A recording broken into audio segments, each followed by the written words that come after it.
Hello, welcome to episode 1 of Starcraft Observer, where each week we're going to go over some of the biggest items, highlights from the Starcraft eSports community. With me, I have Kolgar, CEO of Righteous Dawn Gaming, and Zoran, aka GZ Swanson, one of the players from Righteous Dawn Gaming. Let me go ahead and kick it over to Tyler and let him introduce himself a little bit better than what I just did. How's it going, guys? I would like to start off by apologizing for my webcam. It's going to be fixed very shortly, but it's a problem I can't solve right now. But I am Tyler Kolgar Haugen, professional FPS player, CEO of Righteous Dawn Gaming. Won national titles in the game Combat Arms, and I'm competed in Counter-Strike Global Offensive. Just looking forward to the show. Glad to be here. All right, now let's kick it over to Zoran. Why don't you tell us a little bit more about yourself, man? My name is Zoran Swanson. I'm Croatian. What else? I play StarCraft 2 professionally, Zerg player on North America. I've been playing Brood War since release, so for the past 14 years, I guess, I've been playing StarCraft or something StarCraft related. I didn't really get competitive for the past 3 years, but I found out that my friend showed me, by the way, people play StarCraft in a league in Korea. I was like, interesting, and I've been hooked ever since. And yeah, happy to be here. So, talk about the games. All right, well, let's kick it off with lots of stuff happened this past weekend. I mean, Tyler and I, Friday, we kind of did a dry run episode, talked about a lot of stuff, and kind of thought, wow, what are we going to talk about when we actually do our first episode on Tuesday? It's only 3 days from now, but a lot of stuff happened. One of the things that had started happening last week, I think probably Wednesday or Thursday, was around KeSPA not participating in the GSL. They had been invited to the GSL 4, which is just started yesterday with their up and down matches. The Code A qualifiers were supposed to start, I think, on the 5th of September. KeSPA said, no, our guys aren't coming. Apparently they were invited to GSL 3, and nobody really felt that they were ready. Plus, there was a scheduling conflict, and GOM was like, okay, we'll work around that. The Esports Federation, which is made up of several of the top teams that we're all familiar with from GSL, StarTale, Prime, LGIM, pretty much every team that you're familiar with, they said, well, we're not going to participate in any KeSPA events, which kind of screws them out of an event that they've got going on of 4 of their top 8 in the event that they've got going on right now. So finally, KeSPA kind of caved. I'm kind of curious how familiar you guys are with all this. I know it's a lot of stuff that happened over a period of few days, and it's kind of hard to keep up when there's, a 14-hour time difference between 14, 15, depending on what time zone you're in the States. Kind of curious what you guys think about this. Like, how do you feel as a player, Zoran? And I guess for you, Tyler, how do you feel as a team owner? For all the Brood War people, this is 100% classic KeSPA. They're saying, right, we have the best players. If you want to see us, come to us. They see GOM as this subsidiary, tiny company that is affecting their game, and they're just trying to throw their weight around to see how much clout they actually have. But because in StarCraft 2, a lot of the players didn't actually play Brood War or watch Brood War or know anything about Brood War, they don't have that prestige anymore. People know, oh, the KeSPA players, the Brood War players are really good. They're, amazing. They're going to dominate. But no one actually, there's far more NST fans than there are Jaedong fans now, currently in the StarCraft 2 community. That'll probably be changing once he starts playing. Just a lot more, has more time. Okay, but is that... Well, okay, you're probably right because of some of the differences between, GSL/GOM and KeSPA. Like, KeSPA, there's no on OGN or OSN, I think is... What's their network? It's OGN is their network. OGN, on GameNet. OSN is the on-GameNet StarCraft, or OSL, rather, is the on-GameNet StarCraft League. They don't have an English stream. They only broadcast in Korean. So they don't have much of an international audience, where GOM and GSL is quite the opposite. They've got a pretty big American audience, or Western audience, I'd say, not just American. But KeSPA doesn't. So I'm kind of like, yeah, there probably are more NST fans just because they have, they appeal to more than just Korea. But OSL, the Brood War used to have English commentary with Tasteless and Artosis, and then when StarCraft 2 came out, they were like, peace, guys, they have a better contract for us. True. So Tyler, where do you stand on this? How would you react in a situation if you run a team and your team's part of the eSports Federation? How would you react to that? There's way too much drama going on for me to even begin to follow it, but I think that KeSPA did the right thing in joining up in GSL4. I know that's a topic that's coming up, but I don't have a lot of I guess I don't have an opinion on this situation because I'm not really sure what's been going down. So, well, yeah. it's basically exactly how Zoran said. Is KeSPA is always kind of ruled with an iron fist. Once a player was in KeSPA, unless they just left the league, they were not allowed to participate in non-KeSPA events, pretty much. But they would allow people from the 8 that weren't going to be able to participate. Let me see if I can find the list. It's a pretty big list from GSL folks that would not be participating. It's like, I think MVP, Nesty, I think MC is in that list, and that's just what I'm off the top of my head. But I read that list, I'm like, wow, if you've got a top 16, you kind of want those guys around. Well, it's the way it worked in Brood War. To be a professional gamer, you had to win what are called these Courage tournaments that were held 3 times a year. And if you didn't win that, you weren't a pro. You didn't get your pro card. Just in this, like I'm assuming, I know weightlifting works that way, and bodybuilding. I'm not sure about how other sports go about that. But it was, you had your pro gaming card, and that allowed you to play in any Starcraft league. If you were a Starcraft professional, you had to have a pro gaming card from KeSPA. So it was, to be an official pro gamer in Brood War, you needed to be with KeSPA. There was no one else. Yeah, like any of the EG guys, only Idra would be considered a pro, Rhett would be considered a pro. Those are actually the only people that are around in StarCraft 2 right now that aren't coming in from KeSPA that are actually considered Brood War pros. Well, wait a minute, well, no, I was going to say Boxer, but he just retired because he was a Brood War pro, wasn't he?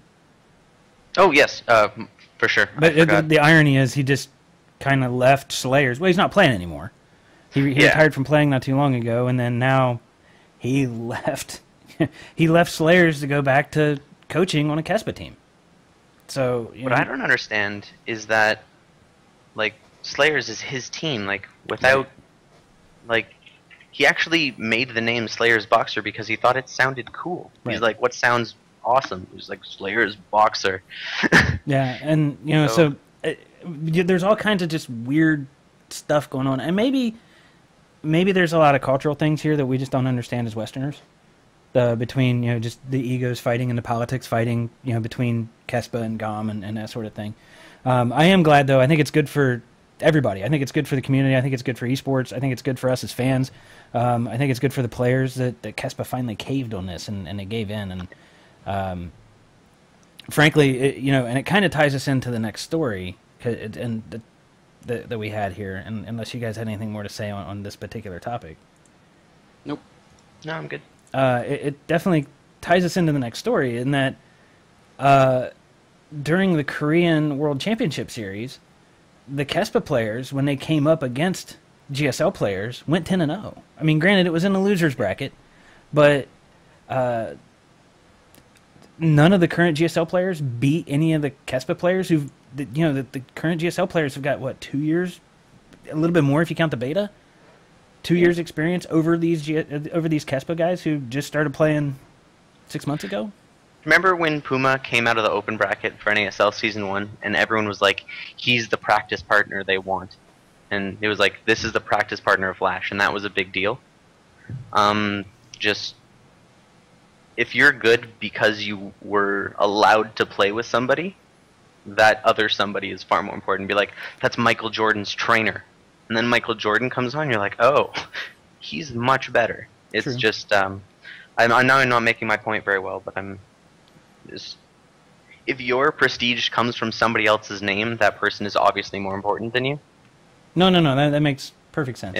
Yeah, it makes perfect sense. But so, I mean, what do you guys think this means? I didn't really follow KeSPA that closely. I would watch some VODs. I didn't.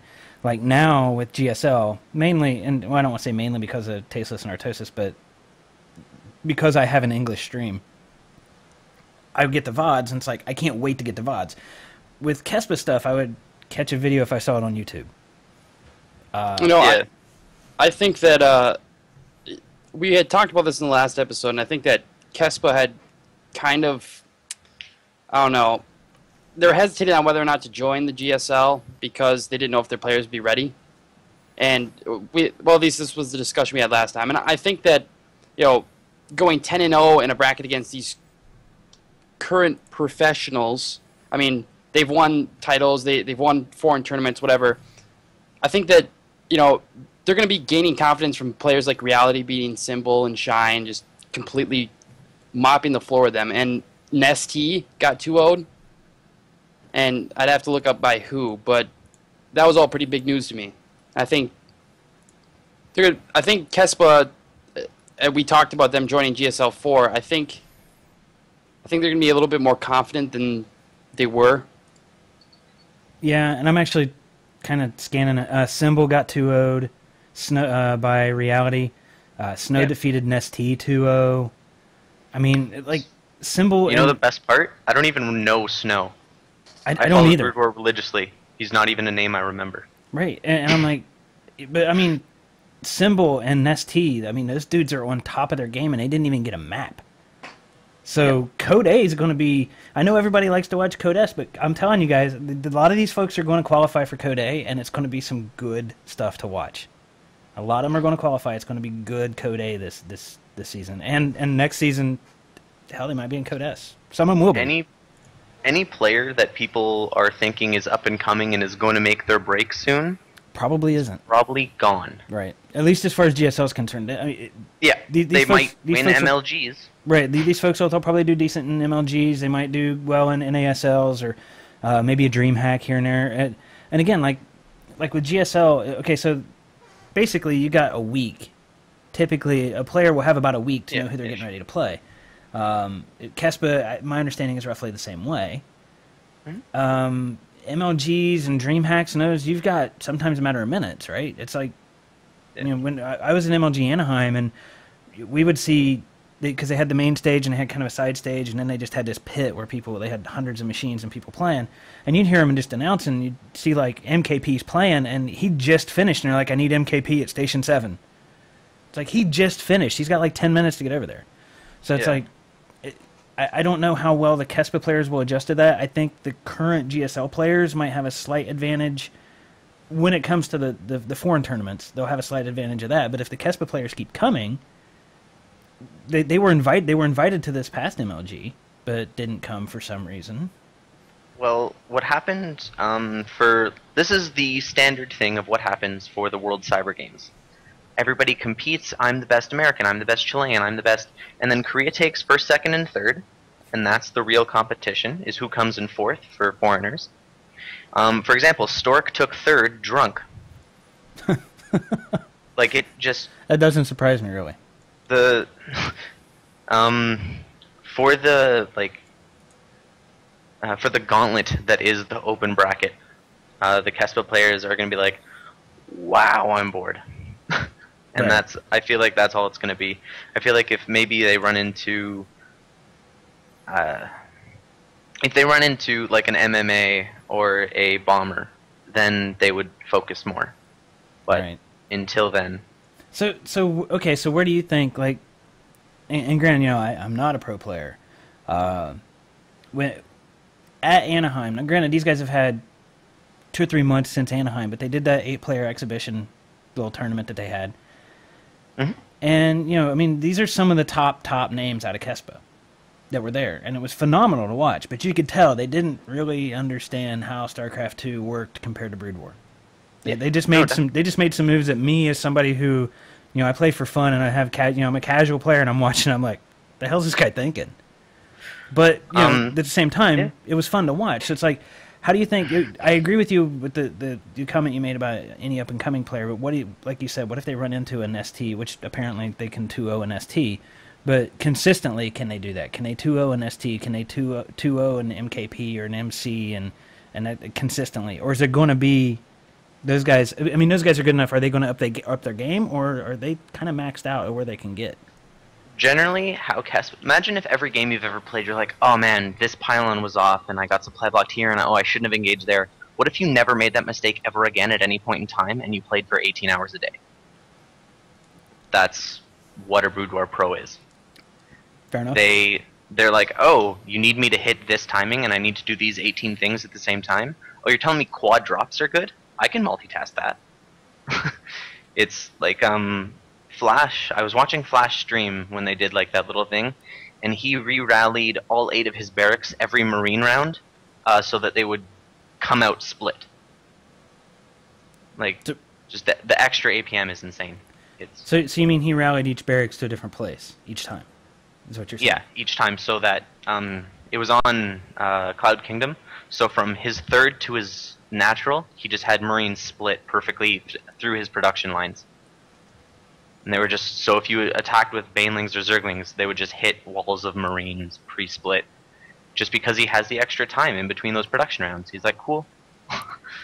Wow.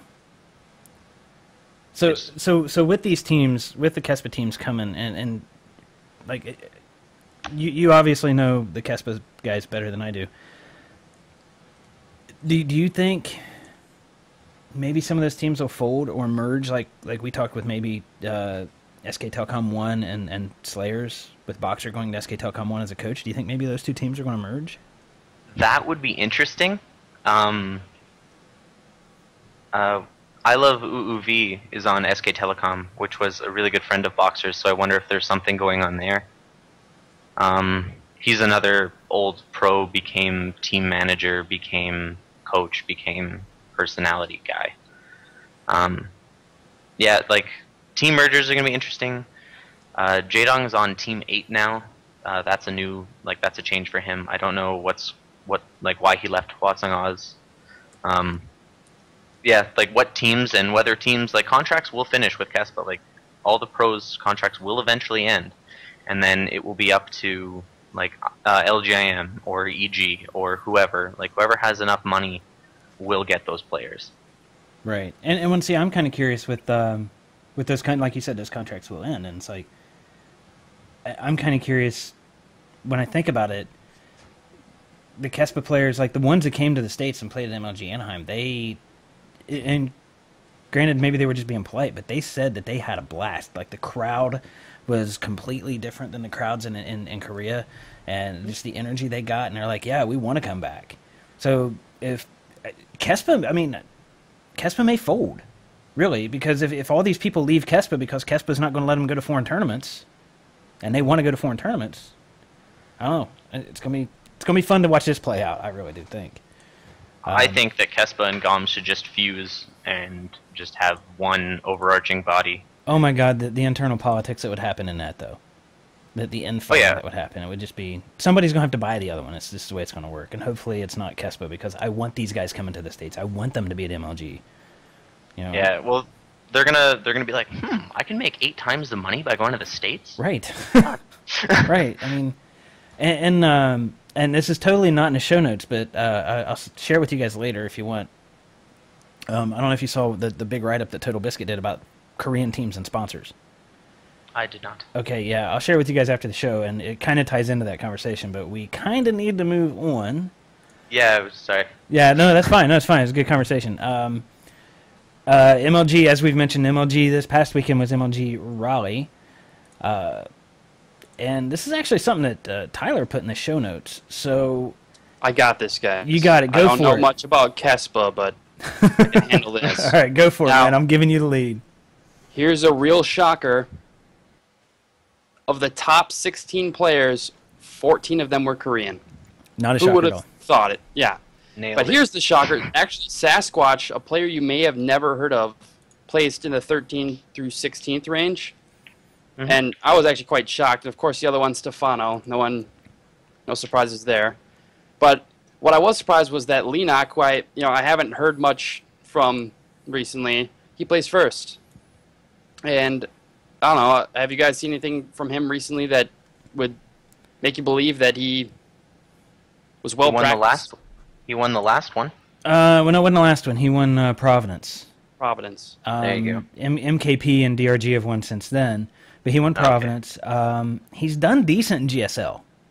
He hasn't. I mean, he's not been in like top 8 or anything, but he's been Code S. He's done decent. He's yeah, and the fact that he won it before. I mean, to me, him winning Raleigh was just kind of like, okay, yeah, I was 16 last time. I'm 17 this time. It's not a fluke. Yeah. So. And then first actually isn't his worst matchup is PVZ. Idra also 2-0'd him, like in very convincing games. And I would say that Idra is worse than Lenok. They're both great, but Lenok's better. I think everyone has a weakness against Zergs because they're overpowered. But Standard? Yeah. Well, we start with +1 armor on everything. No one knows that, but we do. yeah. You start with the Unstoppable Scout, too. So. Yeah, no, it's pretty sick. Yeah, it's actually made me think, like, I'm going to start playing Zerg. No, yeah, do it for a week. Do it for a week. Yeah, but see, yeah, Lenok did win it. It was kind of an impressive run to watch. I could not stop watching. I was rooting for him, and honestly, I don't even remember who he beat. First, that's right. Yeah, who kind of came out of nowhere. First got second. Yeah, first did. It had to be done. Had to be done. Because I mean, what had first done in the past year? Nothing. Exactly. Nothing. He basically came out. Did he? And he came all the way through. He came all the way through the open bracket, didn't he? I'm not sure actually. But I mean, yeah, it's an impressive run from him. And you know, one of the other stories out of MLG was Crank. This guy that Total Biscuit basically did, I think he did a Kickstarter or maybe just did a tip jar on his website or something. But he raised some money and brought this guy from Korea. Doesn't have a team, doesn't have any sponsors, and they brought him from Korea. Put him in the game, put him in the tournament, and he went all the way through the open bracket and finished in the top 12. I think he finished in that 9 to 12 bracket that paid out. Yep. And then apparently there were teams trying to sign him without a translator there. It's like, it's kind of shady, guys. I mean, yeah. The guy doesn't speak English, and you're trying to make him sign a contract. You just show him a number, you're like, good, right? Right, yeah. And he probably doesn't have any idea of the currency conversion. You show him, Yeah. But... actually, first was placed in group seating because of the summer arena. Is what it says. Okay. Yeah, which I didn't watch. I don't know why I didn't watch. I think I was out of town when that summer arena was going on or something. I'm not sure. Right, but to wrap that up, of course, Lenok taking first place. It's awesome. But the main accomplishment was Scarlet walking out to be the best North American StarCraft 2 player. Yes, I know. I was very happy to see that. I just, for some reason, even though she's Canadian. Even though she's Canadian, she's from the Great White North. But yeah, I was really happy to see that. Just ever since she started making waves with IPL 4, the one in Vegas. Sounds right. Yeah. Yeah. Yeah, IPL 4 was Vegas. She made waves there and got a lot of negative attention. But whatever. I was like, all right, that's part of the reason I was rooting for her. But coming in as an underdog, no, she didn't come in as an underdog in that tournament, but no one really gave her credit until she won Canada. Yeah. And then came in, and I thought it was kind of, I don't want to say ironic, but fitting that Vibe won the U.S. She won Canada. Yeah, no, that was awesome. Yeah. And Major won, was it Major who won Canada, or won Mexico? Yeah, Major won Mexico, and he came in 4th, with Idra coming in 3rd. There you go. That's a surprise, too. Idra placed well in something recently, so... I mean, I've been an Idra fan. I respect the guy, but I'm sick and tired of hearing people talk about how he's done nothing recently, and sure, this may not be huge, but it's better than, I don't know, how many people competed in that? Yeah. And back to Scarlet, she's won $40,000 in prize money over these 2 championships. Yeah, in like, what, 3 months, 4 months? Yeah, and she's qualified along with, was it 8 other people to go to Shanghai to compete in the World Championship Series. And she's actually just good. Like, she doesn't do anything gimmicky. A patch is not going to make her no longer a relevant player. She's just solid, doesn't make many mistakes. She actually reminds me of Stork in most ways. Yeah, and so the people that qualified, Vibe, Idra, Major, Insur, new guy, haven't heard of him, although I did some research. Apparently he does pretty good in team leagues. State, Illusion, Ostagy, and Huck were all players that qualified, and actually Suppy, the new member of Evil Geniuses, just fell short at 10th. Yeah, and actually, that came down to Huck and Suppy had to have a playoff.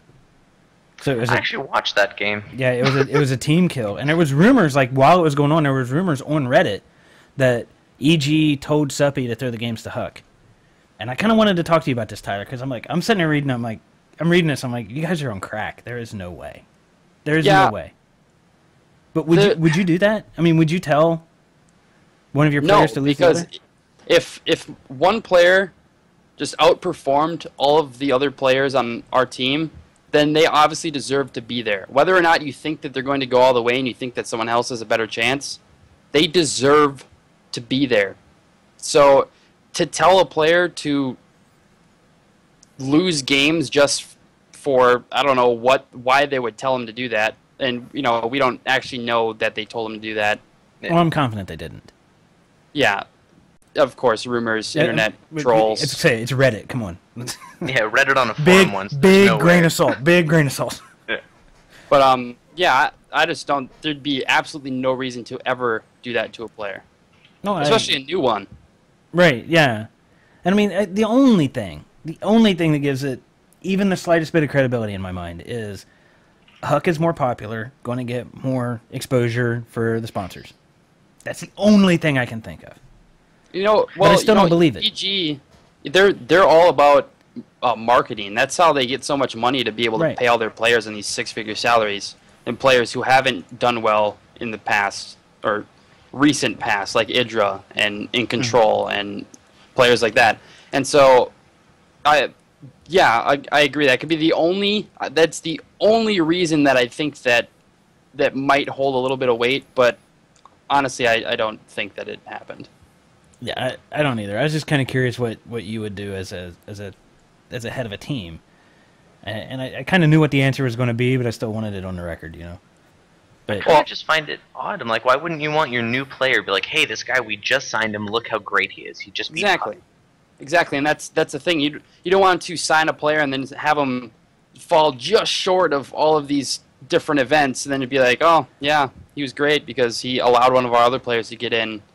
No, it's just But it does tie in now, completely different from MLG, but this does tie into the next topic. Whereas this has nothing to do with Starcraft, but the LOL debacle from MLG and the whole throwing the games and everything. Yeah, and same thing. If they found out that they were telling Suppy to lose games just so that Huck could win, that would be a bad deal. Right. Well, but that here's the thing, though, is it'd be slightly different. That would have been a Blizzard decision, not an MLG decision. Exactly. But in this case, and like Tyler said, this is not a StarCraft thing. But it's from MLG, and it's a big deal in eSports. Really, that's why I even put it in the show notes. For those of you who don't follow League of Legends, I really don't. But you couldn't, if you follow MLG, you couldn't not hear about this. The top two teams, Dignitas and Curse, were disqualified after their match. They play in a best of 5, which takes about 3 days to play. It seems like. And here's the thing: is I've played League of Legends. It's fun to play. I just don't like watching it. But apparently afterwards, they were both disqualified and were not paid their winnings. And there's not been an article that I can find that says definitively. MLG hasn't said definitively why. They just said they were that there was collusion between the teams. It actually, they're talking about, again, I don't play League of Legends either. We just have a team in it, but what it says here is they came. One Curse player has admitted to that they played the first round of the final match in an all random, so they all randomly chose a character that had nothing to do with the lanes that they're playing, and then all of them went to mid and they just battled it out. Which no League of Legends game in the history of League of Legends games have ever been played like that because it's stupid. Well, not competitive League of Legends games. All right. I'm sure there's people that there are people that do ARAMs, right? Yeah. But the thing is like MLG did say it wasn't because they played an ARAM. They flat said that. They said, and then there was speculation that, and again, no one's come out definitively and said it. There was people saying that they were going to split the money, so therefore they really weren't competing because they were going to walk out with the same money anyway. There were people saying that. And I'm probably going to get the teams backwards. I'm just going to pick them. If Curse won, then... Curse did win. Okay, so Curse did win, yeah. Basically, if one of them...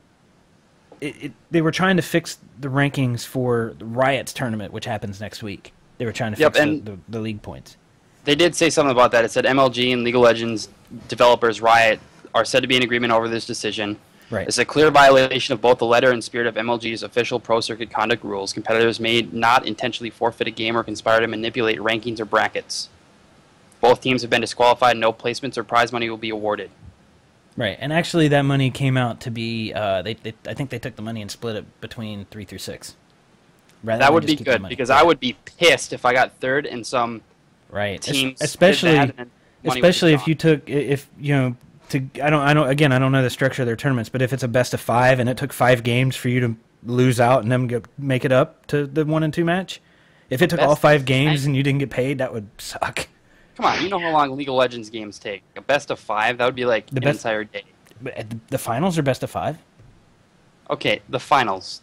Fair enough. Well, the semifinals. I mean, their early games are best of 3. All right. I was just trying to be funny. I know, but well, that's kind of what I'm saying. Like, I consider League of Legends as kind of like, I don't know. It's like long stretches of boredom with a few seconds of like sheer terror, and then I still don't understand what I'm watching. So, but yeah, I mean, I don't know.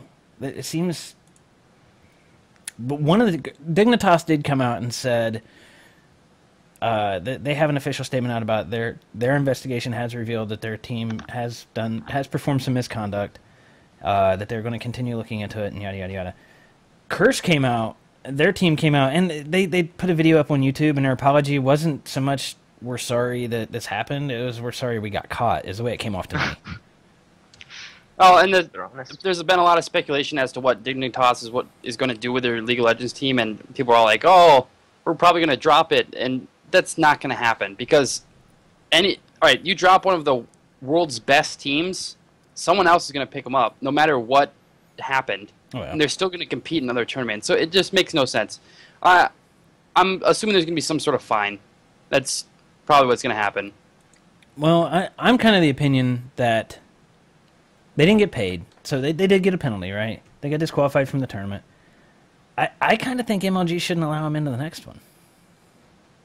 Me neither. And now maybe that allows for other teams to potentially grow. Right. So it's just my take on it. I mean, not getting paid is a pretty steep penalty, but I kind of think there needs to be a little bit more of an example made.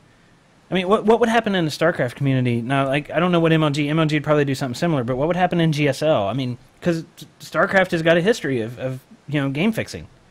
And I don't really know whatever happened. I know there's a history of it, but I don't know whatever happened to it. I know people like, I can't remember his name now, but he was at Austin Battlegrounds, the Red Bull Battlegrounds in Austin, and just kind of flaked out. Night Shadow. Is it Night Shadow? Night End? No, I don't remember his name. Sorry. But I know there's a history of it. So, I don't know what the different leagues have done to those players. I don't know if they just booted them from that particular tournament or what. So I know there was one case of match fixing in Brood War, and there was like a group of like 5 or 6 people that were like taking bets on their own games and then throwing them, and vice versa. And they just said you're not allowed to play StarCraft anymore, and that was it.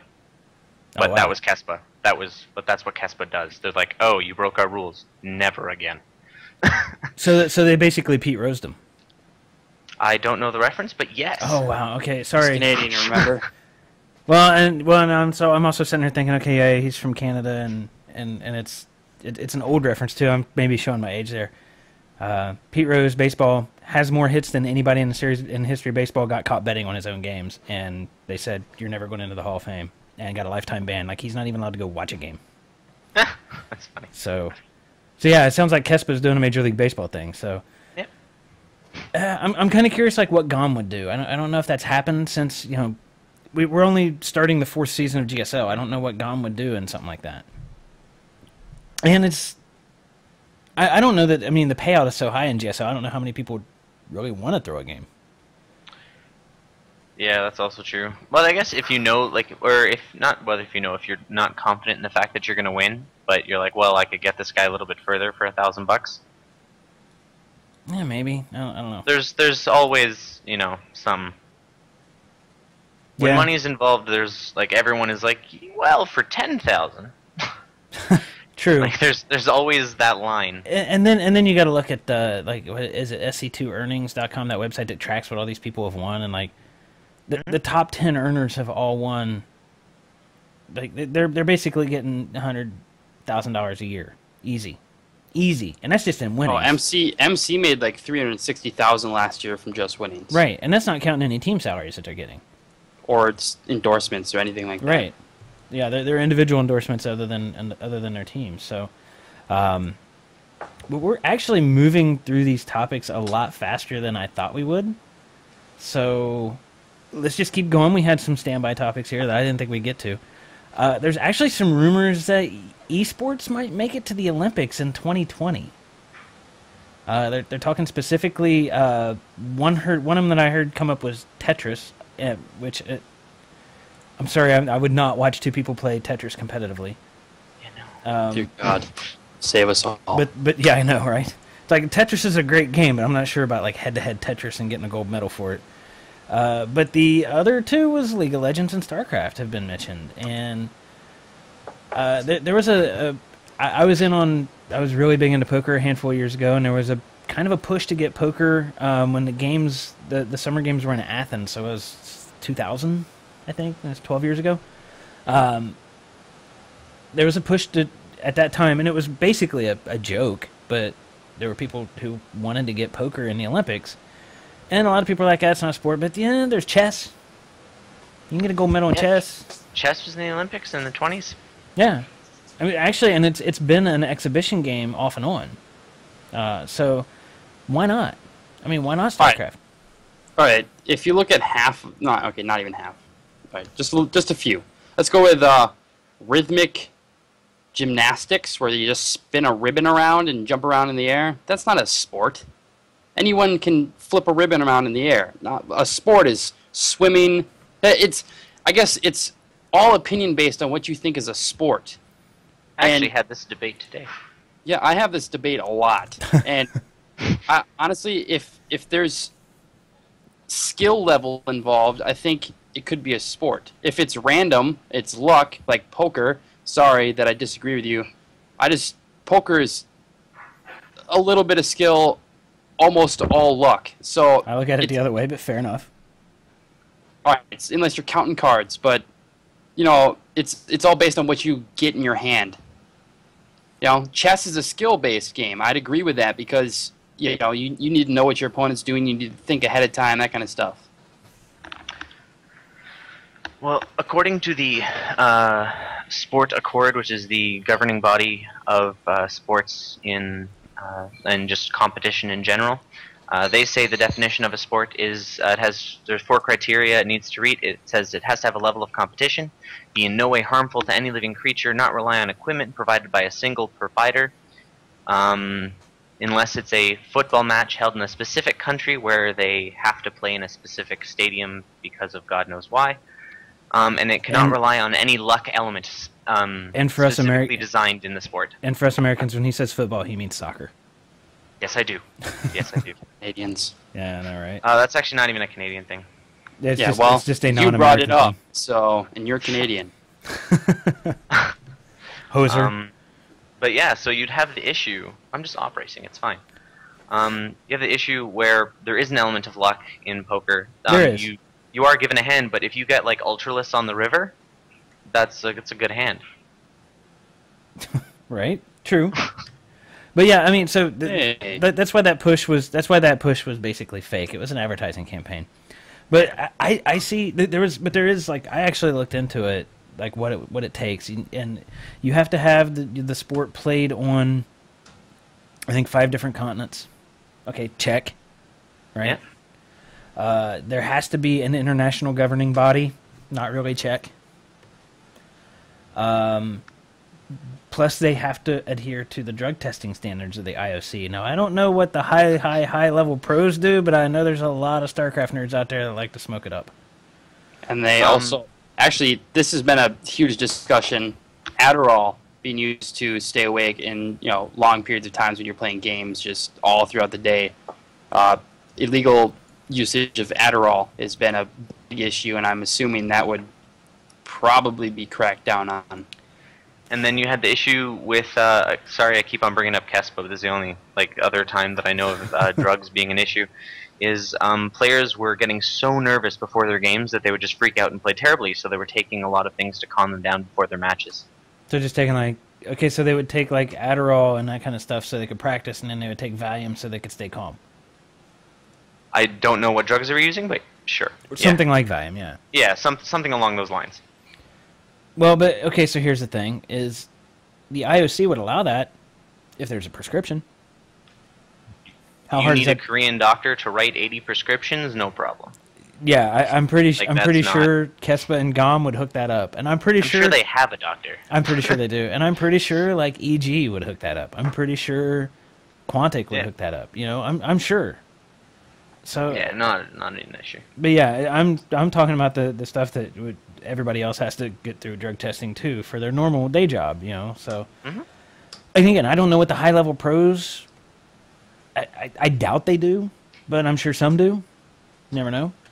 But I'm kind of curious what that would be like. That's all I can remember, and like I said, that was 12 years ago that I read that stuff. But that's the basic criteria, and I think it could happen. I really do.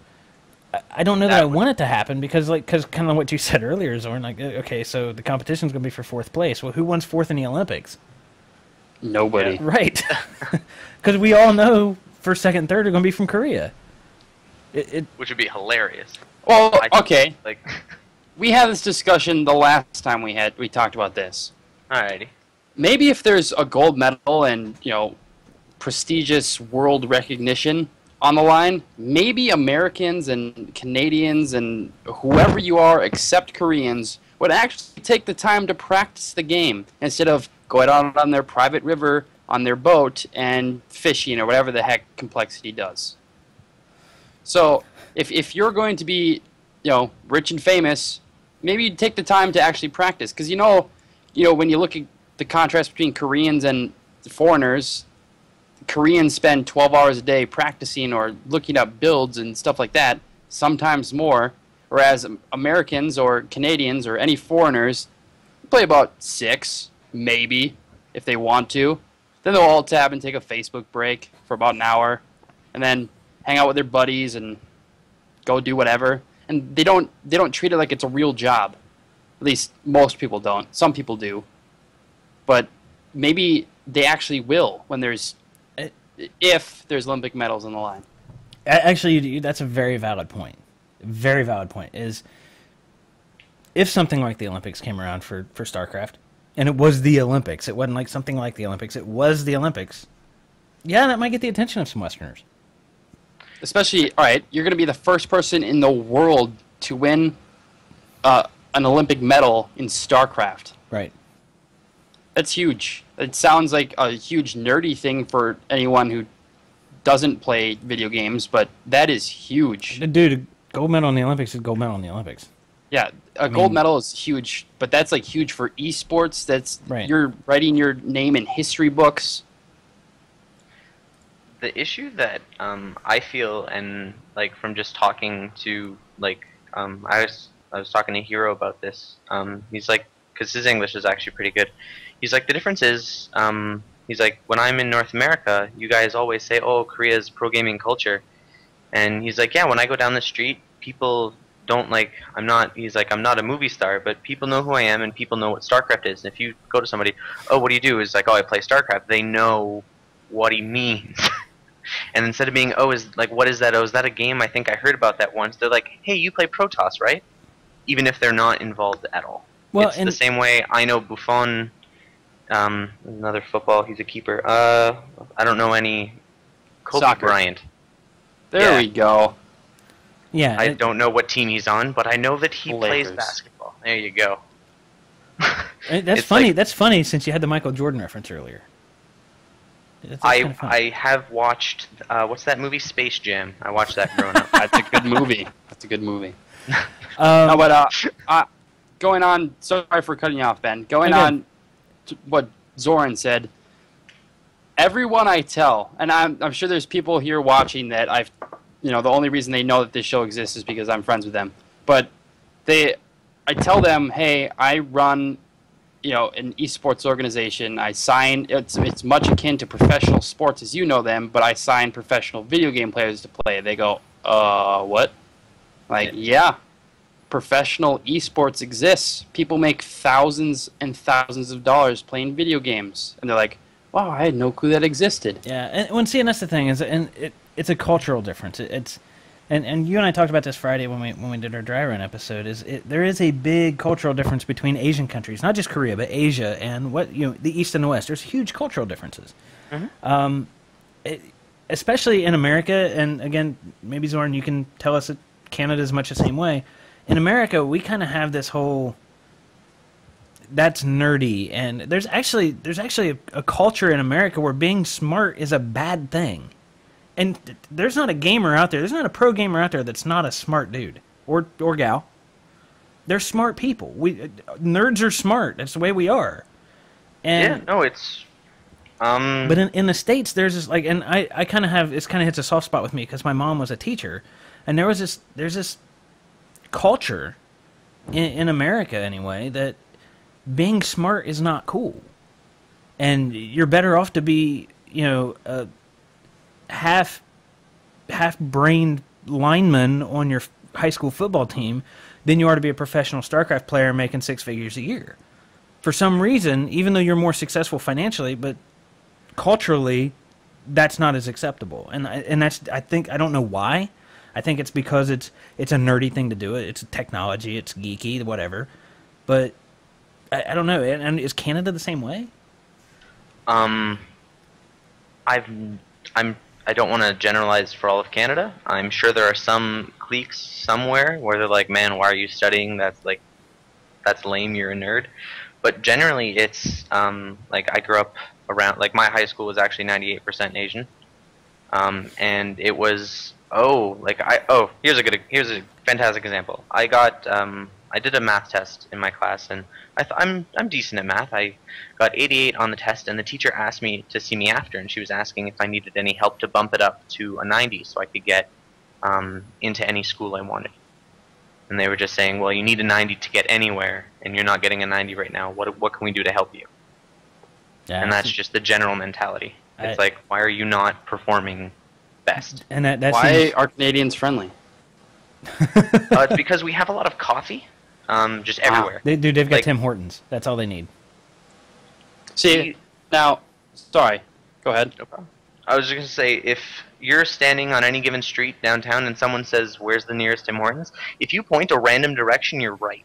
Exactly. And if you're wrong, you pointed them to a Starbucks or a Coffee Time or a Country Time or a mom and pop place. And coffee and donuts everywhere? And coffee You're is a happy good. person. Yeah. I would be. Fair enough. So. Yeah.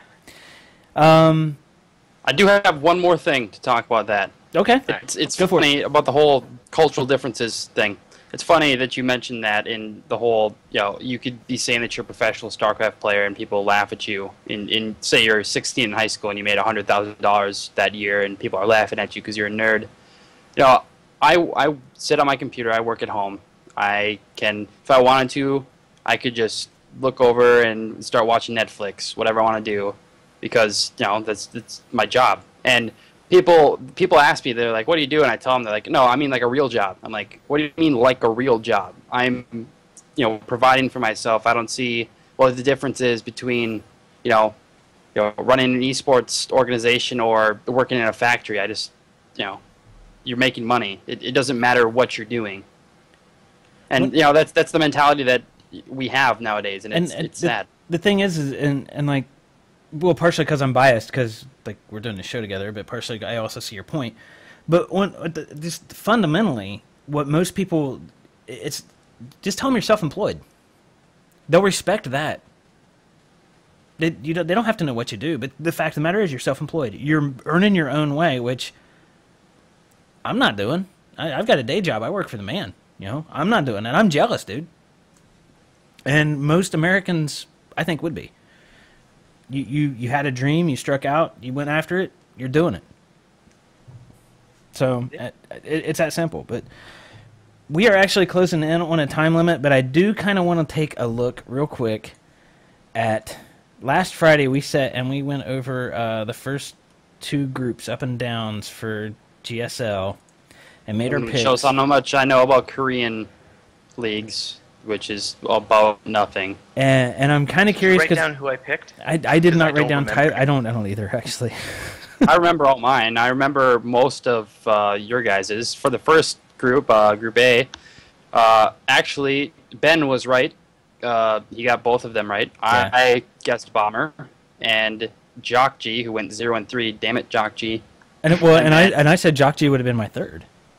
Yeah, and then Zoran guessed Startail Bomber, and probably Hyun. Yeah, I'm pretty sure it was Hyun. I think he did say Hyun. And honestly, in that group, Bomber, like he wasn't like the, oh my God, Bomber's just going to own this, but he was kind of the gimme. Yeah. He was definitely going to be one of the 2. You just didn't know which place he was in. Right. In group, they both say Group A for me, but it's actually Group B. Yeah, same. I know I picked Thorzane, and I think I picked Puzzle. Yeah, we both did that. And Thorzane kind of screwed us because he forfeited because he's sick, and there's a freaking typhoon going through Korea right now, so he didn't get back to Korea in time. But he's got tonsillitis. Is what he tweeted. I nailed this group. Yes, you did. You got 4 and 5.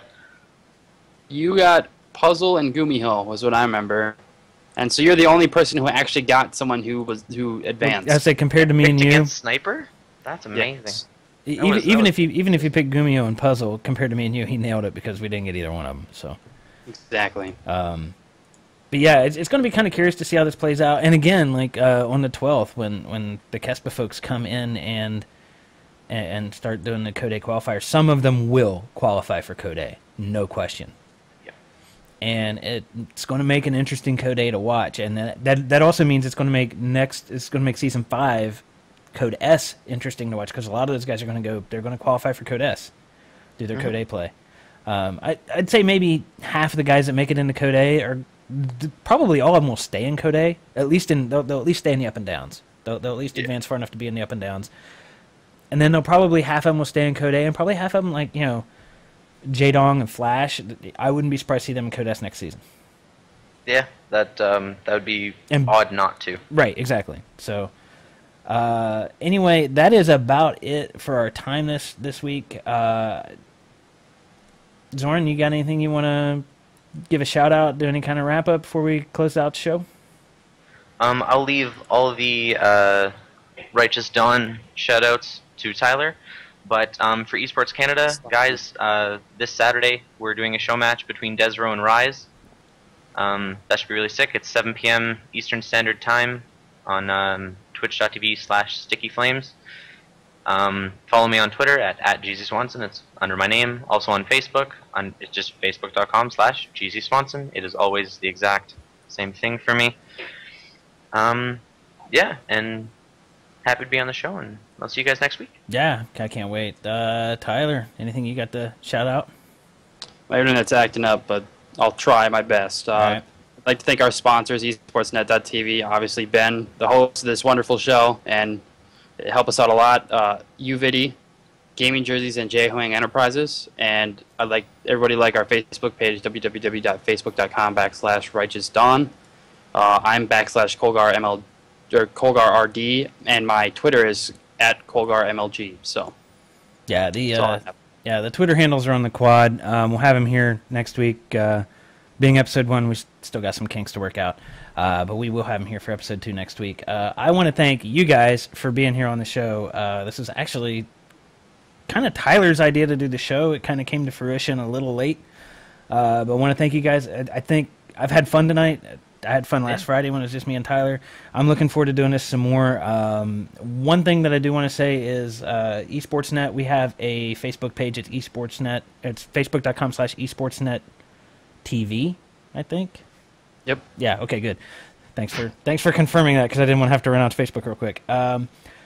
We're hanging out with, I think, 45 likes. Once we hit 100, we started this with a show that we mothballed. But once we hit 100 likes, we're going to give away a $20 Jinx.com gift card, and we're just going to pick somebody at random of the people who've liked the show or liked the page. So spread the word. After that, we're probably going to give away. I got one of these with a new computer I just bought. I don't need a headset. We get a little higher, we're probably going to give one of these away. Maybe even give away something bigger and better later. So keep spreading the word. Any kind of feedback you guys got, send us an email. You can find the link on the website. You can. The email would be esportsnet@gmail.